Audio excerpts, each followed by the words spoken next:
Generation Iron 3. So, hi Griff. Both of us were actually kind of assigned to watch this, and which I wanted to watch it just because of I've been a huge fan of the Generation Iron series. Because what it does to the fitness industry is really cool. It kind of showcases to people outside of the industry on this. And this time around, they talked a lot about the international issues, in which I found very fascinating. Yeah, more so not necessarily like actually lifting weights, but the problems that the industry has with more or less like the competition aspect of it. Some political aspects, and then on top of that, just kind of like region-based stuff and like what is dominating currently and what are they changing on things. And on top of that, they kind of brought in a lot of the older bodybuilders. But first off, I wanted to get kind of your thoughts on the film. I will say from an entertainment perspective, out of the three other ones, I actually like the first one the best. Okay. Out of the three. Out of those three, I like the first one the best. Because that one had like a story to it. Sure. So, but if we're going to look at the broad perspective, like even if we're going to include pumping iron into it, I'm picking that as my number one. Pumping the iron? old school pumping iron. No. I'm talking about like the Generation Iron in itself, like as a Generation Iron production. So like the third one I thought was more or less not necessarily a movie, but just like long interviews, very informative interviews, if you will. Well, that's what a documentary is. I guess the entertainment value for me wasn't there like I wanted it to be. See, I thought it was a little bit more entertaining on this one than actually in any of the others, because of the fact that they took multiple stories in this compared to one full story from Generation Iron 1, right? In which you had Vlad do this again, and then on top of that, he did a lot of the narration, which I definitely appreciate because of the fact that the first one had Mickey Rourke in it, and which it just didn't make any sense. So with Vlad talking about it and him knowing more about it versus Mickey, I felt like that was a better take on it. They showcased a lot of the different genres of it all. And like you said, like just for me, like an entertainment value, it wasn't there, but as like an informative, like you said, being a documentary-based film, which it is, like it checked all the boxes for me regarding that, right? So out of the three, I wouldn't classify it as number one for me, but it was very informative going over the different things. Like, dude, I didn't even know, like, at one part of the film where they were talking about the female category, where they actually, like, it's not just like physique, they said in the film, like it's only 30% of 70% of their score. They actually like do routines. Yep. And I had no idea about that. So let me ask you this: have you ever watched the Joe Wida performance? Nope. So we actually watched it last year, and which I found it very, very interesting because of you. It felt more like a talent show almost. I mean, you know what I mean? Which it is, I guess. That's kind of the thing in its sense. Is that like the women category was so obscure versus the men's category. It's different. It wasn't focused on the physique. It wasn't focused like to where it should be. And which even in Generation Iron 2, they talk about the fact that the whole women bodybuilding, there's such of a grotesque and also bad feeling in the whole bodybuilding community that they decided to completely get rid of it. I think there's a time and a place for anything, right?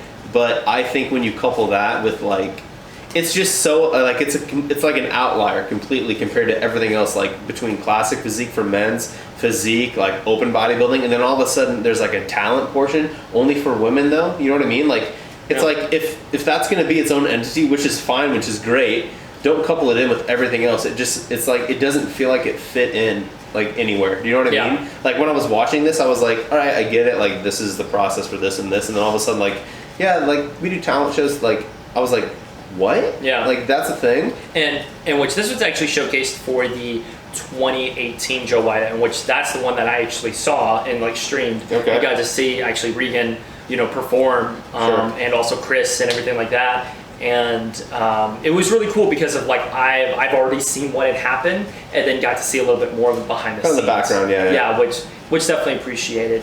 One thing about this film though was that they did talk a lot about the international and how it's so booming and everything. What are your thoughts on that? Like where do you see it actually going? I think they talked a lot about, like, even in Africa, I forget the specific region, but they were saying, like, how they don't. The guy created his own bodybuilding. Yeah, like created his own thing just because there's nothing there. And then also, I forget the gentleman's name. He's obviously very huge internationally. I think in Iran or somewhere, like, he can't compete in the U.S. because of the visa or the treaties or whatever we have with the U.S. and them. Like, I mean, it's insane, dude. Like, everything that, like, the U.S. is so fortunate because, like, it's for the global terms, I think it's obviously like the mecca for bodybuilding, right? Right. And you follow that with Arnold coming over, like, that kind of set this, like, foundation for, hey, if you want to be anyone in bodybuilding, you have to come to America and compete, right? And that's what they even mentioned. And that's what they said too, right? And I think as internationally it grows, I still think the U.S. is going to hold on to that because it's just a story. Like, when you think about it, like, who's like, I think we've talked about this before on the podcast maybe, but, like, I think of Arnold Schwarzenegger, right?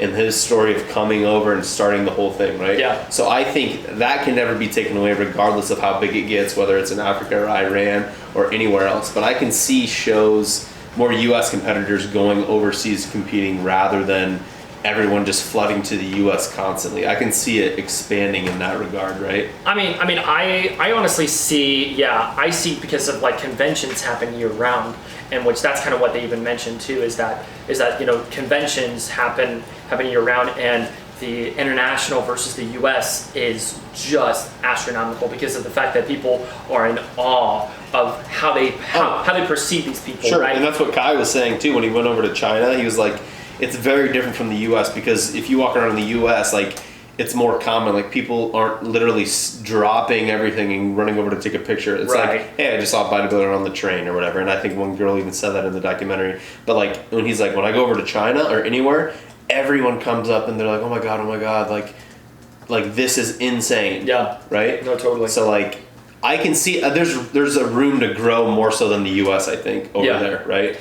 One thing I didn't really enjoy about it, and what you can kind of see in this clip right here, is that they talk about the side effects, the side effects and the life and reality of steroids, in which it's really beating a dead horse. I definitely get it that's really a big thing in regards to the bodybuilding community. Totally understand, and they have Lee Priest talking about it. He's full with synth right here, and then you also have, like, Dorian Yates talk about it. The problems of it, because since he was going over 3,000 milligrams a day, like the guy was blasting like crazy. But they even said too, not to interrupt you, but, like, real quickly while I have that thought, they even said, like, one of the physiologists was like, or the doctors in the documentary was like, they asked steroid users, like, hey, like, if you can look this certain way and it's going to take 20 years off your life, would you still do it? And they're like, yeah, I would do it just because I would be confident or happy, or, like, it's beyond just muscle at that point. They talked about it's fitting in, it's being confident or happy in your own skin. Exactly. That's totally it. In which it just feels like, everybody knows about it. It's a huge thing in the fitness industry. We have talked about it. The testing does make sense, right? Sure. For certain, in which there should be some sort of regulation off of it. But also, it's like, again, beating a dead horse. It's like, look, there's a side effect to everything that you do. Like, if you're gonna go to play football, or if you're gonna go, even do ultimate frisbee for professional or something like that, you're going to sacrifice a lot of other things. They're sacrificing their life to do this, and which the other guys are sacrificing some portion of their life to it. Yeah. It's something that we already know, and it just seems really just repetitive. I know what you're saying, and there's always a time and a place, I feel like, for information like that, but, like, third movie in, like, do you know what I mean? Like, Generation R, this is Generation they've already talked about 1, 2. Oh, that's what I'm saying, right? So, like, from an entertainment perspective, and it's tough for me too, because I go back and forth with it. I'm just like, well, what if this is somebody's only, like, if they only watch Generation R and 3 and they're in high school and they're like, oh, dude, look at these kids, or, like, look at these guys on screen, they're huge. All they do is take steroids. All right, let me get on that. Like, not knowing anything. So, like, it's a tough line, like, I struggle with that too. I'm just like, what do you do and what don't you say? But I get it, like, especially being in this, and that's true too. And being in this industry, like we hear it, you know what I mean? Like you hear it every time on any video. On people consuming media and things like that, you know. Sure. I mean, like with even the boom of YouTube, there have been a lot of bodybuilders that come out and have admitted that they have been. Kind of going off of what we see, the India thing really fascinated me. Oh yeah, they said. Is that the number? Or they said it was like the number 2 most populated place. Like it's China. Well, yeah, and India. Yeah, but the fact that they're so into fitness. Yeah, it's insane. Like they were like, it's a daily lifestyle. Like it's just part of just their culture. Do you think that could be the case of like the reason why the supplement company is booming? I mean, if like when I was young, right? Like when I was 16 in high school, if I saw an ad on YouTube or TV that said, "Hey, like if you take this protein powder, like you're gonna add." So like I was like, of course, and I'm sure you did too. Like of course I was like, I didn't know anything about it, so I was like, all right, I'm gonna go to GNC and do this. I'm gonna buy this, and then I don't know how much money. I wouldn't say wasted because I used it, I guess, but just. I thought like, oh wow, like this person did this, so let me go out and do it, right? So like that could be a reason too. But I think the more this stuff gets out there, I think the more stuff gets put online, or the more research that's available, or the more information is out there. I see the supplement company I see it dying off. You see it dying off? I see it dying off in the future. Not necessarily the near future, but I see it dying off in the future. That might be something that we might have to jump into another podcast. No, that's fine, and that's okay. That's an interesting take on it. Yeah, I just see it that way just because, I mean, there was never, like for me anyway, like there was never information, like I was never taught about like certain foods or any of this or this. I just, if you eat a lot, you'll gain a lot of muscle and this, right? Like I had no idea, but like maybe it's just like as I get older, I'm like, okay, I don't have to go spend $50 on protein. I can just have a chicken breast, and it's going to do the same thing. Right. You know what I mean? Yeah. So just maybe it's just an age difference. I don't know. That's just the way I see it, anyway.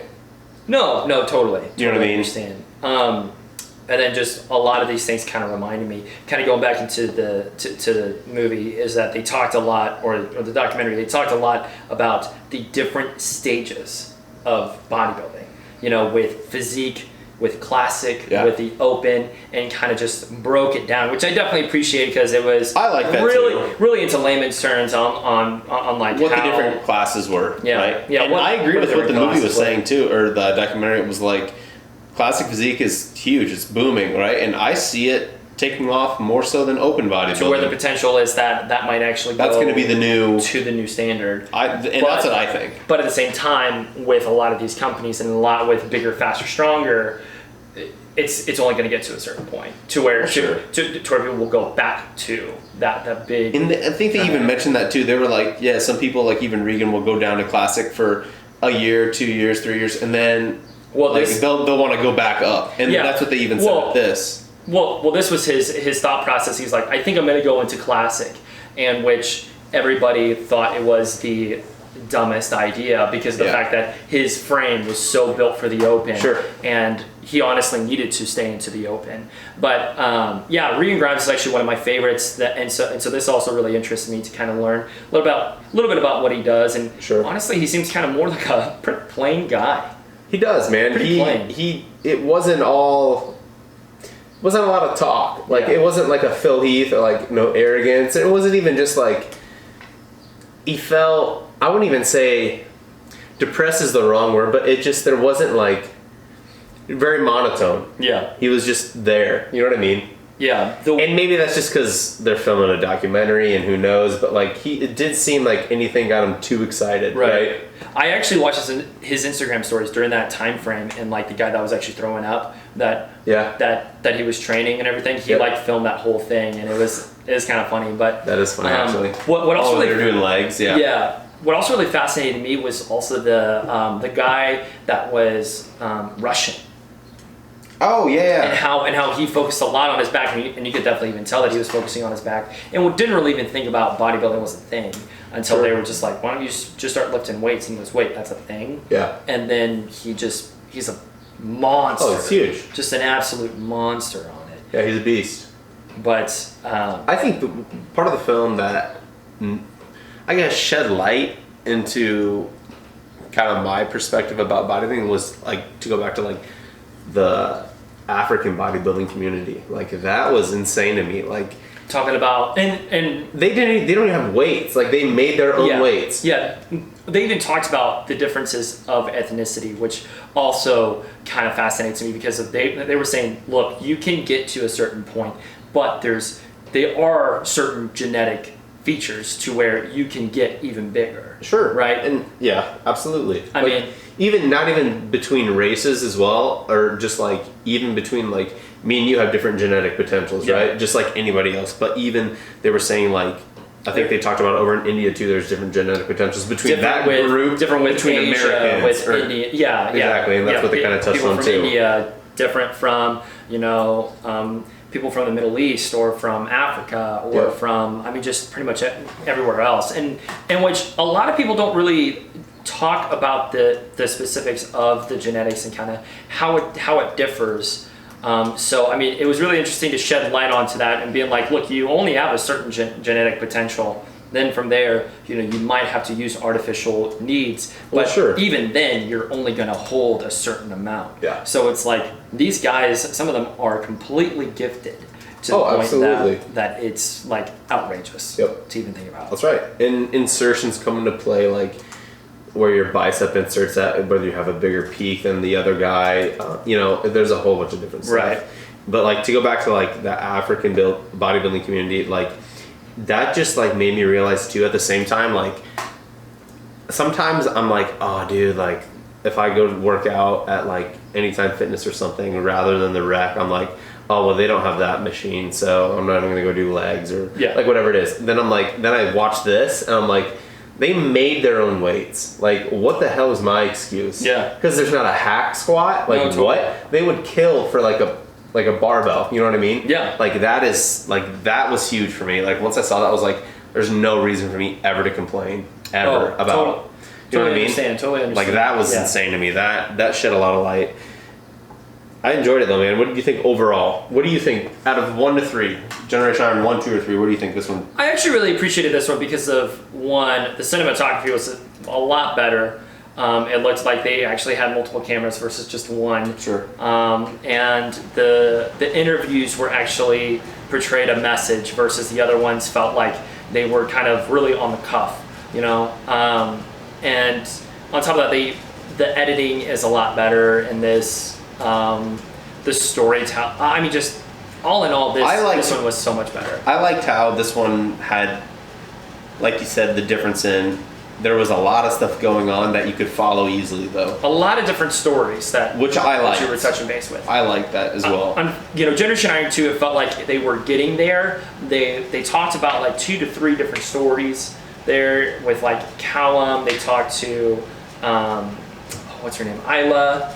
Okay. Isla, the woman bodybuilder. They didn't really touch base with Dana, but like it seemed like they were kind of grabbing a whole. It felt like they were figuring it out, and then Generation Iron 3 they put it together. Yeah, that's what it felt. Definitely.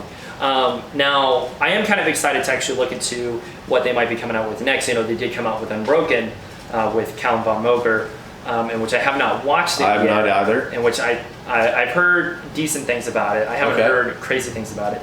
But it just seems like they are churning out a lot more because of they went through their learning curve there, and so that's definitely a huge thing there. I said, like I told you earlier after we got done working out this morning, I was like, I would love to see one about the younger fitness influencers, like the teenagers. Or the early 20-year-olds, or even some 30-year-olds too, but just like the ones that.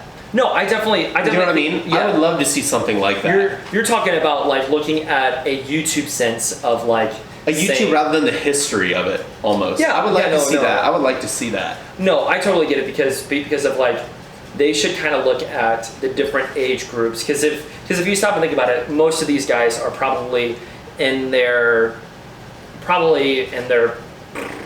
what, lower 30s all the way up to like 50 years old, right? Sure, and not that it's a bad thing at all, because I appreciate when they go back to almost, I want to say, like icons in the industry, like Dorian, or they'll show like a lead priest, and I appreciate that, right? Yeah. But I would love to see one where it's like a David Lade, or just that group of young, or like even the 16-year-old kid, Tristan Lee. Like I would love to see his insights, like not from a mature perspective, like some of these guys are that have been doing it for 20 years. I mean, you could, with that you could even touch base with Kenny Ko, in which or even some of the stuff like that. Or Cody Ko, put him in there. I mean, Cody Ko, Kenny KO, that's what it is. But but I mean, I definitely understand. Yeah, and which, man, and then on top of that, I lost my train. I just don't even know what kind of direction they would take with that, though. Like, you can't, like,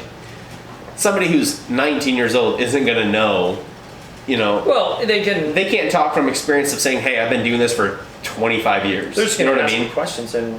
You know what I mean? In regards to their daily life and how they feel like how it's transitioning and Sure. and then on top of that, these guys that are in their 30s even started whenever they were that age. Yeah. And so you could easily grab them to then and talk about like that whole aspect. Well, the crazy thing that I'm just thinking out loud at the same time too. It's so crazy because to make it in the fitness industry compared to these guys, you only could do bodybuilding shows.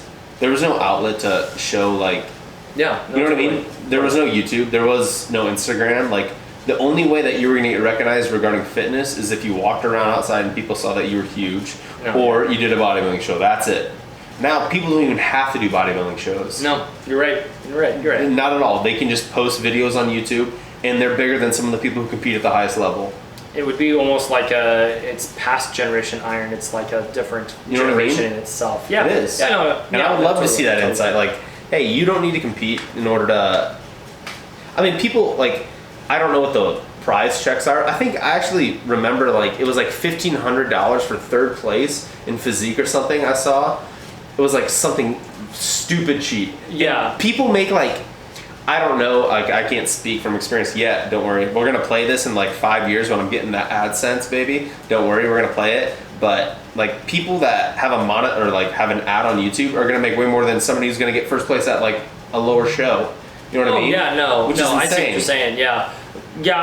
There is a potential, and which I think that also even with the boom of it in itself, I think kind of going off the whole influencer basis that there might be a bubble coming soon, right? Yeah. To where there's going to be so much out there, and there's going to be so much to where people are going to get sick and tired of it, and so that might be a very interesting take on being is that fitness industry either going to die or deplenish than actually strive? Sure. But then you have the argument of people always want to be better on themselves, and how do you define fitness and how do you define health? Well, so, what do you think? What do you think? That's a good question. What do you think fitness is? When you hear the word fitness, what do you think of? I think of working out. I think of working out and eating and having a healthy mental state. Okay. I think of that's going back down fitness, I think of more physical, but when I think of wellness, I think of the whole kind of the holistic aspect of it. You're doing your body, mind, spirit, everything combined. But when I think of fitness, I think of immediately. I mean, for right or wrong, I just think of working out or moving weights and stuff like that. Yeah. Or even calisthenics or any form of really activity, I guess you could say. So is what I think fitness is. So then, in your minds, these guys could be physically fit, but they're not mentally well. Oh, absolutely. Yeah. I mean, because it takes a certain person to kind of get into. And then you could also make the argument these are the most mentally strong people because doing something so tedious as hitting squats 2 days a week for 20 years. You know what I mean? You have to have the mental capacity to say, hey, I'm going to do this, or hey, I'm going to eat this kind of food. I'm not going to go out, or I'm not going to, you know what I mean? Maybe you can make the argument for that. You know what I'm saying? No, totally. And it's So just it's crazy, man. Yeah, Like, it's in which I really do enjoy that Generation Iron is actually kind of promoting this and showing more light into this industry and kind of just talking about, you know, even the dark corners of it too. So yeah, which I think is good. yeah, You know? yeah, it's definitely healthy. It to do is. that. I mean, you got to be transparent, especially. I think a lot of that stuff, even just outside of fitness too, that's gonna come to a head eventually. Where it's like, hey, like we got to be transparent. Like, just like when I think of fitness, like even 5 years ago, like all I think of is people moving heavy weights and like looking a certain way. Like never hearing about anything else. Like running, no side stuff, effects, nothing else. All it is moving heavy weights. That's it. That's lifting weights. That's what it's about, right? And then now, like as we get like even just as society you can even changes, see, it's like this is entertaining. it is at that really point. is. Like you said, like in the documentary, like there was a category for the women, like they were like doing like routines almost, right? I mean, it's crazy, man. Entertainment. That's what it all is. really That's what it is. But anyway, so this is kind of a little quick kind of video for us. And so, what did you guys actually think about Generation Iron 3, and have you gotten a chance to watch it? Please put it in the comments down below. Throw a movie in there if you guys yeah. want to see us react or if you have any other movie suggestions. we'll watch it and talk about it. Yeah, definitely. I would love to will. do that. Yeah, make sure you guys just like and subscribe. And thank you guys so much for watching. Thanks, guys.